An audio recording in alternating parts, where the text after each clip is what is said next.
На днях в селе Битюня Мгинского района завершился муниципальный этап конкурса профессионального мастерства в сфере образования «Учитель года-2023» и «Молодой педагог-2023». В конкурсе «Учитель года» приняли участие 5 опытных, талантливых учителей, а в конкурсе «Молодой педагог» приняли участие 7 молодых преподавателей.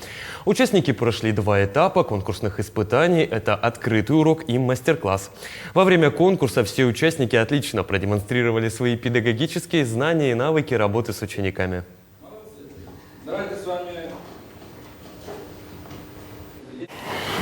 Я часто была членом жюри, и, конечно же, нынешние уроки они выгодно отличаются от предыдущих, потому что они уже более высокого уровня.